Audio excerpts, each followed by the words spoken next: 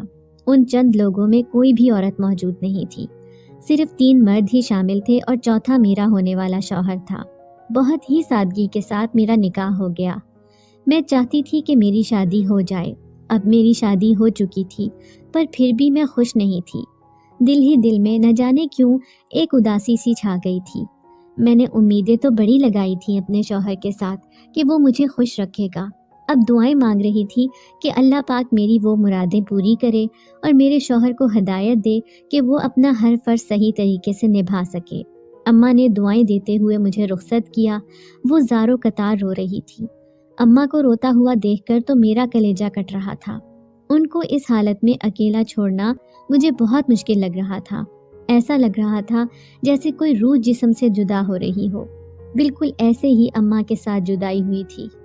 میں نے اس رات آخری بار اماں کو گلے لگایا تھا، اور وہ رات میں کبھی زندگی بھر نہیں بھول سکتی تھی، کیونکہ اماں کے لمس کو محسوس کر کے اس وقت مجھے جو سکون ملا تھا، شاید میں نے اپنی پوری زندگی میں یہ سکون محسوس نہیں کیا تھا۔ اماں نے بھی اس دن پہلی بار ہی مجھے ایسے کس کر گلے لگایا تھا۔ شاید وہ وقت ہم دونوں کی جدائی کا تھا۔ میں رخصت ہو کر اپنے گھر آ چکی تھی۔ میرے گھر میں میرے شوہر کے علاوہ صرف اس کی بوڑھی ماں تھی۔ ان دونوں کے علاوہ اس گھر میں اور کوئی بھی نہیں رہتا تھا۔ میرے شوہر نے مجھے اپنی ماں کے سامنے جا کر بٹھا دیا اور مجھے بولا کہ یہ میری ماں ہے، تمہیں اپنی ماں سمجھ کر اس کی خدمت کرنی پڑے گی۔ میں نے شادی صرف اپنی ماں کے کہنے پر ہی کی ہے، ورنہ مجھے شادی کی کوئی بھی ضرورت نہیں تھی۔ میں کسی اور لڑکی سے محبت کرتا تھا، پر اس کے ماں باپ نہ مانے، اسی لیے اماں نے ضد کی تو میں نے تمہارے ساتھ شادی کر لی۔ شوہر کی یہ بات سن کر میرے دل کو ایک جھٹکا لگا کہ میں کیا امیدیں لے کر آئی تھی، اور آتے ہی مجھے کس بات کے بارے میں پتہ چلا۔ خیر، میں نے دل ہی دل میں یہ سوچا کہ میں اپنے شوہر کو اس قدر محبت دوں گی کہ اس کو اپنی پرانی محبت یاد ہی نہیں رہے گی، اور اپنی ساس کی خدمت کر کے اپنے شوہر کے دل میں جگہ بنا ہی لوں گی، کیونکہ میں کوئی بچی تو نہیں تھی، اور نہ ہی میری عمر کوئی کم تھی جو کسی کو مجھے کوئی بات سمجھانی پڑے۔ تقریباً میری عمر 30 سال کے لگ بھگ تھی، اور مجھ میں پوری سمجھ تھی کہ گھر کو کس طریقے سے چلانا ہے۔ مجھے اپنی ماں کے ساتھ بٹھا کر میرا شوہر گھر سے باہر چلا گیا۔ میری ساس نے مجھے بتایا کہ تمہارا وہ سامنے والا کمرہ ہے، تم وہیں پر جا کر آرام کر لو۔ ساس کے بتانے کے بعد میں اپنے کمرے میں چلی آئی، پر میرے کمرے میں کوئی سجاوٹ نہیں تھی۔ میں نے تو یہی سوچا تھا کہ جب میری شادی ہوگی تو میرا کمرہ پھولوں کے ساتھ سجایا جائے گا، بہت ہی خوبصورت سیج پر میں دلہن بن کر اپنے شوہر کا انتظار کروں گی، پر ایسا تو کچھ بھی نہیں تھا۔ جو کچھ بھی تھا، میں نے اس پر بھی اللہ پاک کا لاکھ لاکھ شکر ادا کیا تھا کہ اتنا انتظار کروانے کے بعد مجھے کسی کے نکاح میں تو باندھ ہی دیا، جو کہ میں بہت عرصے سے چاہتی تھی۔ میں اپنے کمرے میں بہت دیر تک اپنے شوہر کا انتظار کرتی رہی، پر میرا شوہر نہ آیا۔ نہ جانے کب میری آنکھ لگ گئی۔ جب صبح کو اذان ہو رہی تھی تبھی میری آنکھ کھلی تو پاس میں ہی اپنے شوہر کو سوتا ہوا پایا۔ میں نے اٹھ کر وضو کیا اور نماز فجر ادا کرنے لگی۔ میں نماز پڑھ کر اس وقت اماں کی صحت یابی کے لیے دعا کر ہی رہی تھی جب میرے شوہر کے موبائل کی گھنٹی بجنے لگی۔ اس وقت کون کال کر سکتا ہے؟ میں یہ ابھی سوچ ہی رہی تھی کہ میرے شوہر نے اٹھ کر فون ریسیو کیا اور ہیلو کے بعد فوراً ہی انا للہ و انا الیہ راجعون پڑھنے لگے۔ میں مصلی پر بیٹھی ایک دم گھبرا سی گئی کہ اللہ خیر کرے، پتہ نہیں کون انتقال کر گیا ہے۔ میں فوراً اٹھ کھڑی ہوئی اور شوہر سے پوچھنے لگی کہ کیا ہوا ہے، تو شوہر نے مجھے اسی وقت بتا دیا کہ تمہاری ماں کا انتقال ہو گیا ہے۔ یہ خبر سننے کی دیر تھی کہ میں دھڑام کر کے زمین پر گر پڑی اور زاروں قطار رونے لگی کہ ایسا نہیں ہو سکتا۔ ابھی رات کو ہی تو اماں نے مجھے اتنی زور سے گلے لگایا تھا اور مجھے اتنی ساری دعائیں دی تھیں، اماں مجھے چھوڑ کر کیسے جا سکتی ہیں؟ میں یہ بول کر بہت ہی زیادہ رو رہی تھی۔ جب ہی میری رونے کی آواز سن کر میری ساس کمرے میں آ گئی، پر میرا شوہر بیڈ سے اتر کر نیچے نہ آیا کہ مجھے چپ کروا سکے۔ میری ساس نے دروازہ بجایا تو میرے شوہر نے اٹھ کر دروازہ کھولا اور اپنی ماں کو میری ماں کے انتقال کے بارے میں بتا دیا۔ میری ساس میرے پاس آ کر بیٹھ گئی اور مجھے دلاسا دینے لگی کہ بیٹا، اللہ کی کرنی ہے، کون ٹال سکتا ہے؟ اللہ کی چیز تھی، اللہ کے پاس چلی گئی، تم صبر کرو، اللہ اس کی مغفرت فرمائے اور اس کو جنت الفردوس میں اعلیٰ مقام عطا فرمائے۔ میں نے اپنے شوہر کو بولا کہ مجھے جلدی سے اماں کے پاس لے چلو، تو اس نے مجھے وہاں پر لے جانے سے انکار کر دیا۔ میں حیران رہ گئی کہ میری ماں کی موت پر بھی میرے شوہر مجھے جانے نہیں دے رہے، یہ کیسے ہو سکتا ہے؟ میں نے ان کو بول دیا کہ مجھے اپنی ماں کے پاس جانا ہے، آپ مجھے نہیں روک سکتے۔ میری ماں فوت ہو چکی ہے اور ان کا آخری دیدار کرنے کا مجھے پورا حق ہے، مجھے جانے دے، مجھے نہ روکیں۔ میری ساس اپنے بیٹے کو سمجھانے کے بجائے مجھے ہی بول رہی تھی کہ بیٹا جانے والی چیز تو چلی گئی، تو وہاں جا کر کیا کرو گی، اب صبر ہی کرنا ہے۔ میرا شوہر اٹھ کر باہر چلا گیا اور میں وہیں پر زمین پر بیٹھی زاروں قطار روئے جا رہی تھی۔ اس وقت مجھے محسوس ہو رہا تھا کہ اماں نے مجھے کس کر کیوں گلے لگایا تھا، اسی لیے کیونکہ وہ ہم دونوں کی آخری ملاقات تھی اور جدائی کا وقت تھا۔ اماں نے شاید اپنی موت کو بہت ہی قریب سے دیکھ لیا تھا، تبھی وہ مجھے اتنی زیادہ دعائیں دے رہی تھی اور مجھے اتنے زور سے گلے لگا رہی تھی، میرے سر پر بار بار بوسہ دے رہی تھی، کیونکہ اس سے پہلے تو اماں نے کبھی بھی ایسا نہیں کیا تھا۔ میرے ذہن میں بار بار یہ بات آ رہی تھی کہ اماں نے رات کو کچھ کھایا بھی ہوگا یا نہیں، بھابھی نے اماں کا خیال بھی رکھا ہوگا یا نہیں، وہ اکیلے کس حال میں ہوں گی اور کس وقت ان کی روح پرواز کر گئی ہوگی، کچھ پتہ نہیں تھا۔ میں یہی سوچ رہی تھی کہ کاش آج میری شادی نہ ہوتی تو یہ وقت میں اماں کے ساتھ رہتی، میں ان کو روک تو نہ پاتی پر میں ان کے ساتھ تو موجود ہوتی، ان کو پانی تو پلاتی، کم سے کم یہ آخری رات تو میں ان کے ساتھ رہ لیتی۔ پر شاید میری قسمت میں یہ آخری رات اماں کے ساتھ گزارنا نہیں لکھا تھا، میری قسمت میں صرف دکھ اور دکھ ہی لکھے تھے۔ میں نے سوچا کہ شاید اپنے شوہر کے گھر آ کر دکھوں سے شاید تھوڑا بہت دور چلی جاؤں گی، پر یہاں پر بھی میرے لیے دکھوں کے ڈیرے ہی تھے۔ تھوڑی ہی دیر کے بعد میرا شوہر ایک بوڑھے آدمی کو گھر لے آیا اور مجھے بولنے لگا کہ تم رو مت، اپنی ماں کی مغفرت کے لیے اس بابا سے دعا کرواؤ، ان کی دعا ضرور قبول ہوتی ہے، مجھے ان کی دعاؤں پر بہت زیادہ یقین ہے۔ میں روتی ہوئی اس بوڑھے آدمی کے پاس چلی گئی اور ان سے کہنے لگی کہ آپ میری ماں کی مغفرت کے لیے دعا کر دیں، میری ماں نے اپنی پوری زندگی میں صرف دکھ ہی دکھ دیکھے تھے، بابا کے ہوتے ہوئے بھی انہوں نے کبھی سکھ کا سانس نہیں لیا تھا، اور بابا کے بعد تو دکھوں نے ہمارے گھر کا راستہ ہی نہ چھوڑا۔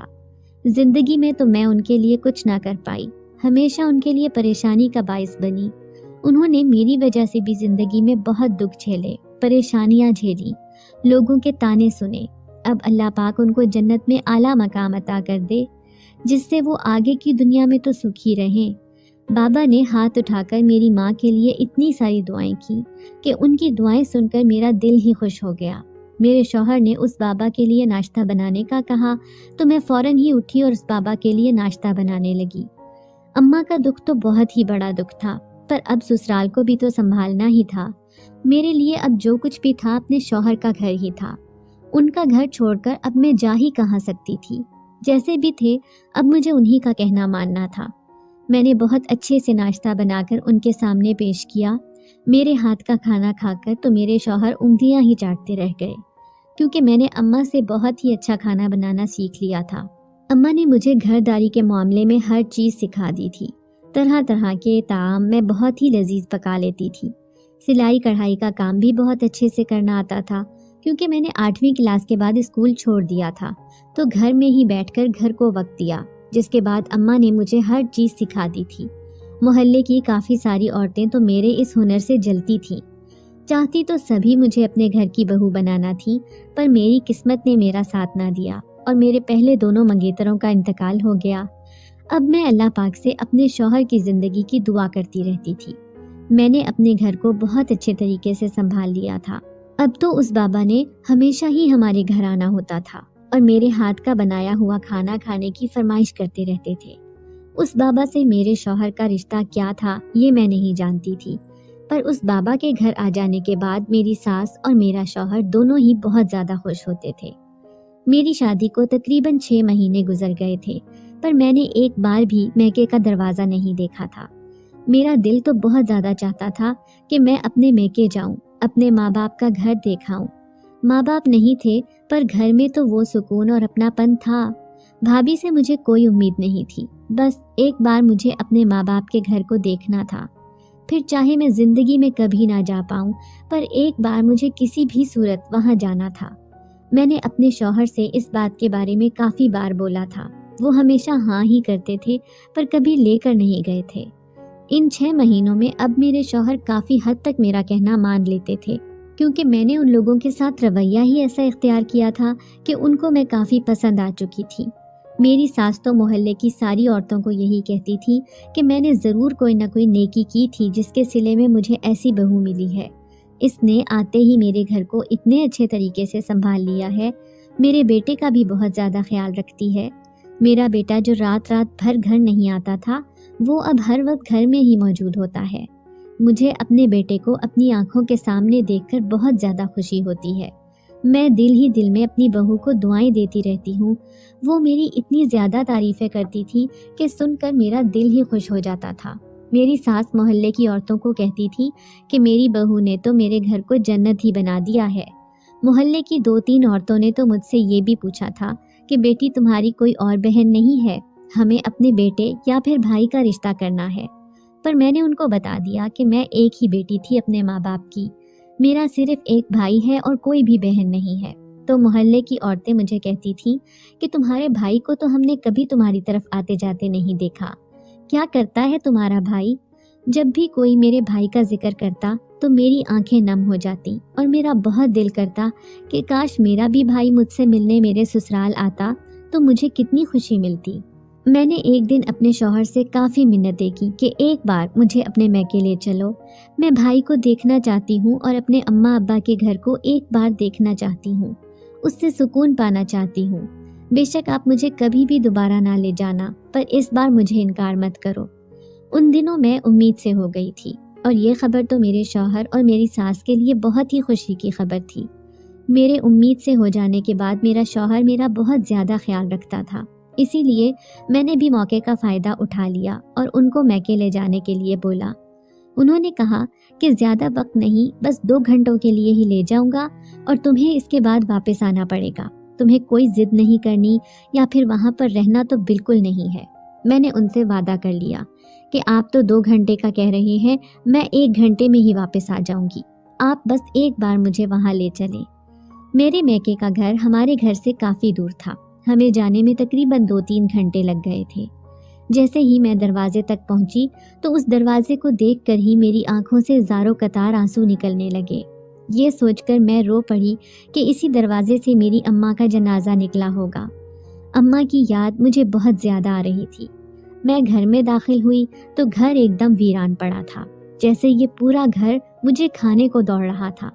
گھر کی حالت بہت بری پڑی تھی، نہ صفائی ہوئی تھی نہ کچھ اور، بس ہر جگہ کچرا ہی کچرا پھیلا ہوا تھا۔ میں نے بھابھی کے کمرے میں جا کر دیکھا تو بھابھی بستر پر پڑی تھی۔ ان کو دیکھ کر تو میں پریشان ہی ہو گئی۔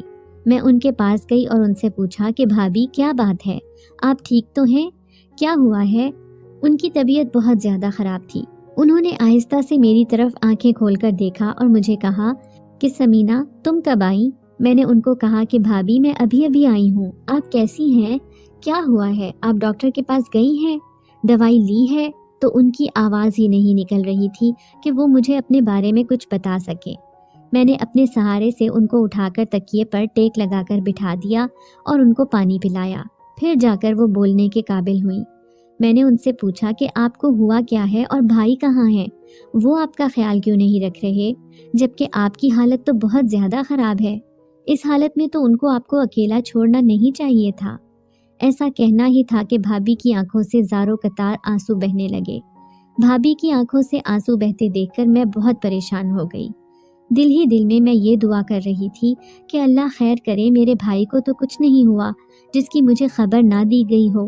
بھابھی نے مجھے بتایا کہ تمہاری شادی کے بعد جب اماں کا انتقال ہوا تو تمہارے بھائی نے تو میری طرف سے اپنا منہ ہی پھیر لیا۔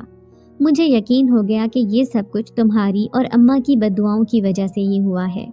تمہارے بھائی نے غیر عورتوں سے ناجائز تعلقات بنا لیے اور اپنا سارا پیسہ وہاں پر لوٹاتا رہا۔ میں ہمیشہ اس سے لڑتی رہی، جھگڑتی رہی کہ ایسا نہ کرو، پر وہ میری بات سننے کے لیے تیار ہی نہیں ہے۔ میں نے بہت بار کوشش کی کہ تمہیں بلاؤں اور تمہیں یہ ساری بات بتا دوں کہ اپنے بھائی کو آ کر سمجھا دو، پر یہ تو میری ہی کرنی تھی، میں نے اپنے پیر پر خود ہی کلہاڑی ماری تھی۔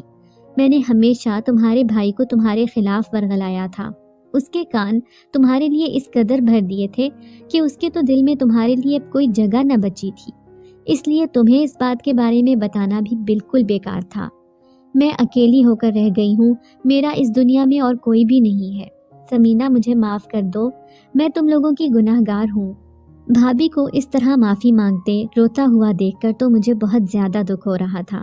میں نے بھابھی کو کہا کہ نہیں بھابھی، اللہ پاک آپ کو سلامت رکھے، آپ کے اور بھائی کی وجہ سے میرا مائکہ ہے اور میرا میکہ ہمیشہ خوش اور آباد رہے۔ میں آپ لوگوں کے لیے ہمیشہ دعا کرتی رہتی ہوں، میرے دل میں آپ کے لیے کوئی بھی بدگمانی نہیں ہے۔ میں نے بھابھی کو کھانا بنا کر کھلایا اور پورے گھر کی صفائی کر دی۔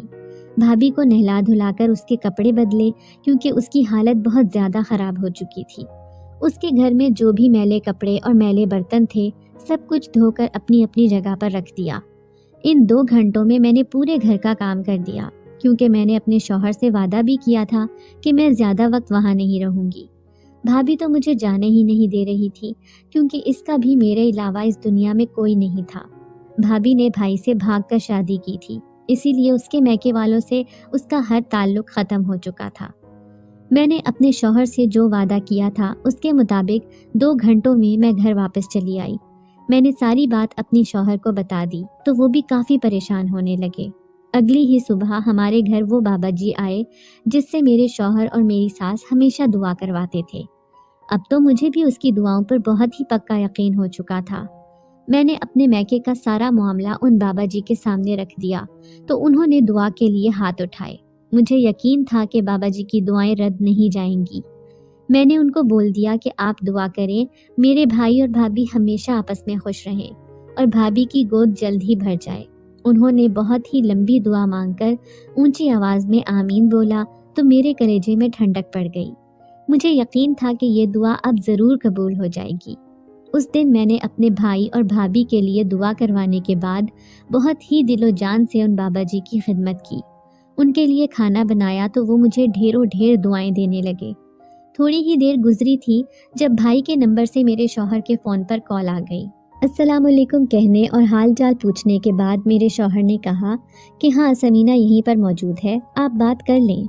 مجھے یقین نہیں آ رہا تھا کہ میرے لیے بھی کسی کی کال آ سکتی ہے، پر کس کی کال تھی یہ مجھے معلوم نہیں تھا کیونکہ ان 6 مہینوں میں میرے لیے کبھی کسی نے میرے گھر پر کال نہیں کی تھی۔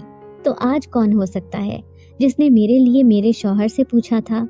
جیسے ہی میں نے ہیلو کیا تو بھائی کی آواز سن کر میرا دل ہی خوش ہو گیا۔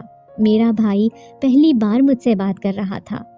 شادی کے پہلے بھی اس نے مجھ سے بات نہیں کی تھی اور نہ ہی شادی کے بعد اس نے کبھی میرے بارے میں سوچا تھا۔ آج پہلی مرتبہ تھا تو اسی لیے مجھے بے حد خوشی ہو رہی تھی۔ میں نے بھائی سے حال چال پوچھنے کے بعد بھابھی کی طبیعت پوچھی تو انہوں نے کہا کہ تمہارے جانے کے بعد وہ اب تھوڑی بہت ٹھیک ہو گئی ہے۔ بھائی نے کہا سمینہ تمہاری مہربانی، تم نے ہمارے گھر آ کر میری بیوی کا خیال رکھا اور میرے گھر کا اتنا سارا کام کر دیا۔ میں تمہارا شکریہ کیسے ادا کروں مجھے سمجھ نہیں آ رہا۔ میں نے بھائی سے کہا کہ بھائی اس میں شکریہ ادا کرنے والی کون سی بات ہے؟ آپ کے اور بھابھی کے علاوہ میرا اس دنیا میں ہے ہی کون؟ آپ تو میرے بھائی ہیں، میرے جگر کا ٹکڑا ہیں۔ اب تو اماں اور ابا دونوں کا پیار مجھے آپ دونوں سے ہی ملنا ہے۔ میرے دل میں آپ لوگوں کے لیے کوئی بھی گلہ نہیں ہے۔ بھائی نے کچھ دیر بات کرنے کے بعد کہا کہ تمہاری بھابھی تم سے بات کرنا چاہتی ہیں۔ بھابھی نے بات کی تو میں تو خوشی سے جھوم اٹھی۔ بھابھی نے کیونکہ خبر ہی ایسی سنائی تھی۔ بھابھی نے بتایا کہ سمینہ تمہارے قدم تو میرے لیے بہت ہی خوش قسمت ثابت ہوئے ہیں۔ تم جس دن گھر آئی اسی دن شام کو تمہارے بھائی نے آ کر مجھ سے معافی مانگی اور کہا کہ میں آئندہ کبھی کسی بھی قسم کی شکایت تمہیں نہیں ہونے دوں گا۔ میں نے باہر کی ہر عورت سے اپنا ہر تعلق ختم کر دیا ہے۔ اب میں صرف اور صرف تمہارا ہوں۔ میری کی گئی غلطیوں کے لیے مجھے معاف کر دو۔ مجھے یقین تھا کہ یہ سب کچھ تمہاری دعاؤں کی وجہ سے ہی ہوا ہے۔ سمینہ مجھے معاف کر دینا اور میری ساری غلطیاں بہن سمجھ کر بھول جانا۔ سمینہ اب جو میں تمہیں بات بتانے جا رہی ہوں یہ خبر سنتے ہی تم خوشی سے جھوم اٹھو گی۔ میں جو سوچ رہی تھی وہی ہوا تھا کیونکہ میں نے بابا جی سے دعا جو کروائی تھی مجھے یقین تھا کہ وہ دعا قبول ضرور ہو جائے گی۔ بھابھی نے مجھے کہا کہ تمہارا بھائی آج مجھے ڈاکٹر کے پاس لے گیا تھا۔ وہاں پر کچھ رپورٹس کروانے کے بعد پتہ چلا کہ میں ماں بننے والی ہوں اور یہ خبر سنتے ہی مجھے خیال آیا کہ سب سے پہلے مجھے تمہیں ہی بتانا چاہیے۔ تمہارا بھائی یہ خبر سننے کے بعد بہت زیادہ خوش ہے اور مجھے یقین ہے کہ ہم دونوں سے بڑھ کر اس بات کی خوشی تمہیں ہی ہوگی۔ میں نے بھابھی کو کہا کہ میں بہت زیادہ خوش ہوں اور میں نے تو اس دن کے لیے بہت ساری منتیں مانی تھیں کہ اللہ پاک آپ کو اولاد دے دے اور میرا میکا ہمیشہ ہنستا بستا رہے۔ کال کٹ جانے کے بعد میں نے اپنے شوہر کو یہ خوشی کی خبر سنا دی تو میرے خوش ہونے پر وہ بھی خوش ہونے لگے۔ اگلے ہی دن میں نے مٹھائی منگوائی اور سب سے پہلے ان بابا جی کو ہی بھجوائی، کیونکہ ان کی دعا کی وجہ سے ہی مجھے اتنی خوشی ملی تھی۔ میں نے پورے محلے میں مٹھائیاں بانٹی۔ چند مہینوں کے بعد مجھے چاند جیسی بیٹی پیدا ہوئی اور اس کے بعد کچھ ہی مہینے گزر جانے کے بعد بھابھی کو بھی بہت ہی خوبصورت بیٹا پیدا ہوا۔ ہم دونوں اب ایک دوسرے کے گھر ہمیشہ آتے جاتے رہتے ہیں۔ میرا بھائی جب بھی میرے گھر آتا ہے تو مجھے بالکل ایسا محسوس ہوتا ہے کہ سارے جہان کی خوشیاں میرے دروازے پر آ کھڑی ہوئی ہیں۔ میں اپنی زندگی میں اب بے حد خوش تھی۔ میں نے اپنی زندگی جیسی چاہی تھی بالکل میری زندگی ویسی ہو چکی تھی، اور میں اب اللہ پاک سے ہر وقت یہی دعا کرتی تھی کہ اللہ پاک میری زندگی میں جو بھی خوشیاں مجھے عطا ہوئی ہیں ان کو تا عمر ایسے ہی سلامت رکھے۔